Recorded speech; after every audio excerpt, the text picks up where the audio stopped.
வாழ்க வளமுடன். இன்றைக்கு ஒரு பதிவு, கர்மவினை பதிவுகள் என்பது என்ன? கர்மவினை பதிவுகளை நாம் அனுபவிச்சு தான் தீரணுமா, அதை கழிக்கலாமா, இந்த மனித பிறவி எடுத்ததிலேயே கழிச்சு விடலாமா அப்படிங்கிறது பல பேருக்கு சந்தேகங்கள் இருக்குது.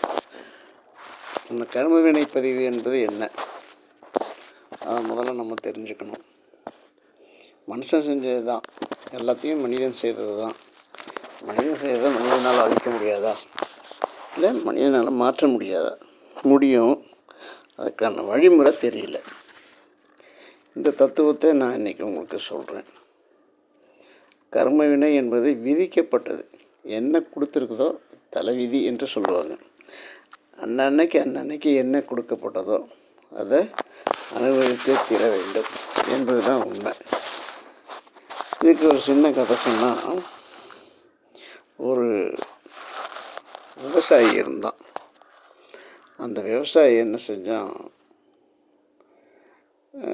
நாரதர் பெருமானை ரொம்ப அபரிமிதமாக நேசித்து அவரை பூஜை பண்ணி அவரை வணங்கி வந்தான். அவர் ரொம்ப அபரிமிதமாக அவர் மீது பக்தி செலுத்தி வந்தான். அந்த பக்தி செலுத்தினதை பார்த்த உடனே நாரதர் பெருமாருக்கு ரொம்ப அதிகமான அளவுக்கு ஆர்வம் ஏற்பட்டு தேவேந்திரங்கிட்ட போய், ஐயா, அவன் என்னுடைய பக்தன், அவன் என்னையே நினச்சிட்ருக்கான், அவனுக்கு ஏதாவது நான் செய்யணும், நீங்கள் ஏதாவது பார்த்து அவனுக்கு ஹெல்ப் பண்ணுங்க அப்படின்னு கேட்டாப்புல. இப்போ தேவேந்திரன் சொன்னால், அவங்களுக்கு என்ன விதிக்கப்பட்டிருக்கோ அதுதான் கிடைக்கும், நீங்கள் நினைக்கிறதெல்லாம் கொடுக்க முடியாது. அதனால் அவனுக்கு ஒரு மாடும் கண்ணும் தான் நிற்கும், அதை வச்சு தான் அவன் உழைப்பு நடத்திக்கணும். அதுதான் தலைவிதி, அதுதான் கர்ம பலன், வேறு ஒன்றும் மாற்ற முடியாதுங்க அப்படி சொல்லி நாரதரை தேவேந்திரன் அனுப்பிச்சி விட்டுறாரு. சரின்னு அவர் ஒன்றும் பேசாமல் நேராக பக்தங்கள்ட்ட வந்தார். பக்தனை பார்த்தாரு. அவனுக்கு ரொம்ப சந்தோஷம். நாராயண சவுண்டு கேட்டவுடனே, நாரதர் பெருமானை கண்டோன்னு அவனுக்கு அவ்வளோ சந்தோஷம். உடனே என்ன பண்ணால், நாரதர் பார்த்தாரு. சரி, நான் சொல்கிறபடி நீ செய்கிறியா அப்படின்னு கேட்டான். சாமி, நீங்கள் எது சொன்னாலும் நான் செய்வேன் அப்படிங்கிறான் அவன். சரி, அப்படின்னா ஒன்று செய்யுங்க, உங்கள்கிட்ட இருக்கிற ஒரு மாடு கண்ணும் இருக்கு இல்லையா, அதுக்காண்டி சந்தையில் விற்றுரு, அந்த காசை எடுத்துக்கோ, நாளைக்கு பார்க்கலாம் அப்படி சொல்லிட்டு போயிட்டார்.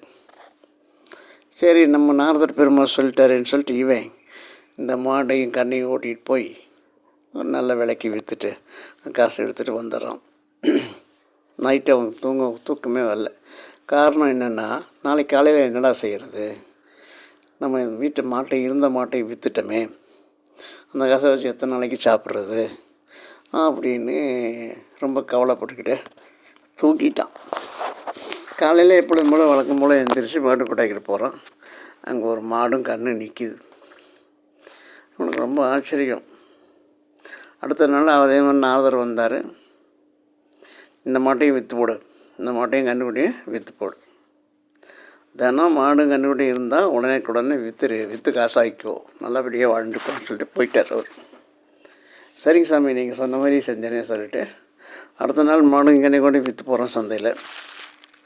அதுக்கு அடுத்த நாள் பார்க்குறாரு, அங்கே மாடும் கன்று இருக்குது. இப்படியே ஒரு 15 நாள் ஓடிச்சு. 15 நாளையும் மாட்டையும் கண்ணையும் பிடிச்சி அவன் விற்றுக்கிட்டே இருந்தான். உடனே தேவேந்திரனுக்கு டென்ஷன் ஆயிடுச்சு.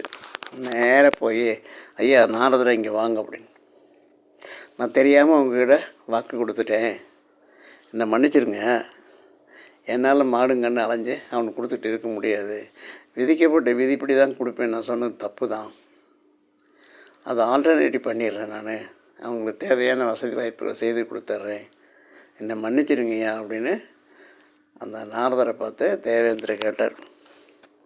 நீ சொன்னபடி தான்ப்பா அங்கே நடந்தது, நான் என்னப்பா செஞ்சேன் அப்படின்ட்டார் அவர் நாரதர். காரணம் என்னென்னா, அவங்களுக்கு என்ன விதிக்கப்பட்டதோ அதுதான் எல்லாத்துக்கும் கிடைக்கும். ஆல்டர்னேட்டிவ் பண்ணிலாம் ஒன்றும் கிடைக்க முடியாது. எத்தனை நாளைக்கு அதெல்லாம் வச்சுட்டு சாப்பிட முடியாது. அதனால் கண்டபடி டென்ஷன் ஆகிட்டு அங்கேயும் இங்கேயும் ஓடிட்டு அதை செய்யலாம் இது செய்யலான்னு சொல்லிவிட்டு தன்னுடைய உடலில் இருக்கக்கூடிய ஜீவகாந்த சக்தியை வீணடித்து எல்லாத்தையும் தேவையானதெல்லாம் சேர்த்துக்கிறேன்னு சொல்லிவிட்டு வச்சுவிட்டு கடைசியில் போய் சேரும்போது எதுவுமே கிடைக்காது. அருணாக்குடியை கூட அத்துடுவான். அப்படியேப்பட்ட சமுதாயம். அதை நம்ம வாழும்போது அன்னன்னைக்கு தேவையானது தேடுவோம். நாளைக்கு வேணும் இன்றைக்கி வேணும்லாம் வேண்டாம். எல்லா ஜீவராசிகளுக்கும் விதிக்கப்பட்ட வினைப்படி எல்லாம் கிடைக்கும் அப்படிங்கிறத மனசில் நினைத்து கொண்டு என்னுடைய அன்பர்கள் மற்ற அனைவரும் தேவையானதை தேடுங்கள். அவ்வளோதான், வேறு ஒன்றும் நான் உங்களுக்கு சொல்கிற மாதிரி இல்லை. ஏன்னா சொல்லி உங்களை அதிசயம் அறியுது சொன்னதுன்னு கேட்குறத விட என்ன தேவையோ அதை தேடுங்க.